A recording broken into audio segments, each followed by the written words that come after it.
If I could just Yeah, David. make one point. There are many such statements, but let me call attention to an article that was posted on the World Socialist website on October 25th, 2020, which was titled Trump's Operation Dictatorship, What the Debate Exposed. And I'll just read first three paragraphs. It says, the degenerate spectacle of Tuesday night's debate between Donald Trump and Joseph Biden will be remembered in history as the United States moment of truth. The myth of an invulnerable and eternal American democracy has been shattered. Political reality has burst through the countless layers of deceitful propaganda of the corporate financial oligarchy and exposed the undeniable fact that the White House is the political nerve center of a far advanced conspiracy to establish a presidential dictatorship and suppress constitutionally guaranteed democratic rights. The grunts and barks admitted by Trump on Tuesday night leave no doubt about his intentions. Trump is as serious about the threats he made during the debate as Hitler was about those he wrote down in Mein Kampf. Trump views the November election as a continuation of the political coup d'etat that began last June in Washington, D.C., when he unleashed military and police forces against peaceful demonstrators. Trump's political strategy is fairly obvious and can be summed up with the infamous phrase, cry havoc and let slip the dogs of war. The conspiracy will unfold as follows. First, during the remaining month of the election campaign, Trump will do everything he can to discredit the voting process with the intention of delegitimizing the counting of the ballots, which, as he fully expects, will show that he lost the election by millions of votes. He will use fabricated allegations of ballot fraud to incite fascist thugs, assisted by police and identified federal agents, to intimidate voters and carry out violent attacks at polling stations. Second, on election night, Trump will declare that he is the winner, claiming that all ballots cast through the mail are illegitimate.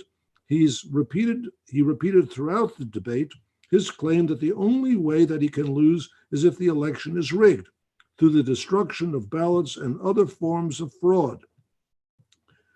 Even though he trails heavily in the polls, Trump is counting on a delay in the tally of mail-in ballots to give him the opportunity to declare victory in key battleground states. Third, Trump will use the 10 weeks between Election Day on November 3rd and the inauguration on January 20th to mobilize his followers in the streets, and so on. When we go on, he has the full support of the Republican Party. He is also counting on support within the police and sections of military, as well as his control over the Department of Homeland Security. Finally, and most critical of all for the success of his conspiracy, Trump has factored in the spinelessness of the Democratic Party. Now, how could we be so correct in our evaluation on the 25th of October? It was fairly obvious. We wrote about this again and again, and that's just one of many articles.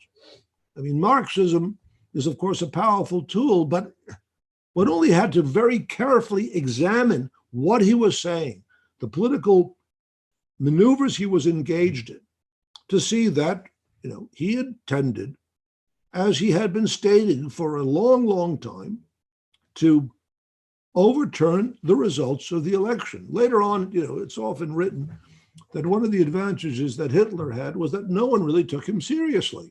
No one actually believed that he would do what he said he would do, what he wrote in Mein Kampf.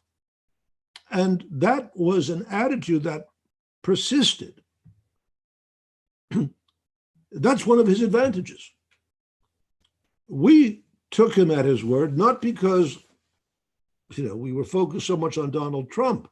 We were focused on the underlying crisis of the capitalist system, immensely intensified by the pandemic.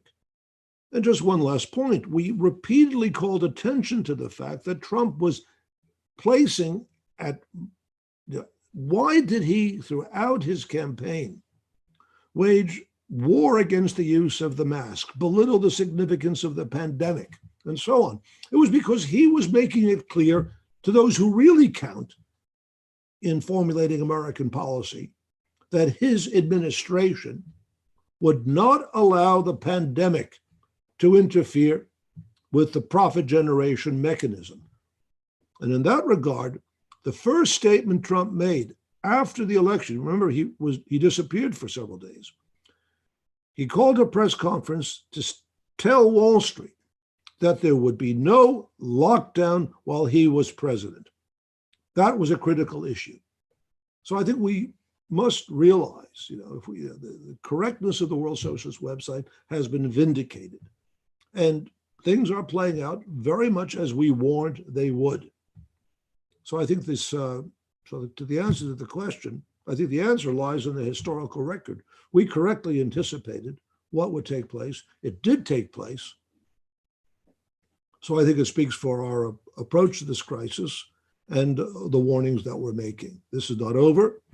There's not going to be a return to some blessed state of democracy in America. It is a question now in the United States and internationally of the organization and political mobilization of the working class on its own program to see the connection between the fight against the pandemic and the fight against capitalism, to establish its political independence from all the political parties of the ruling class, and to build a genuine socialist revolutionary movement. And that's precisely what the Socialist Equality Party in the United States and its sister parties in the International Committee represent.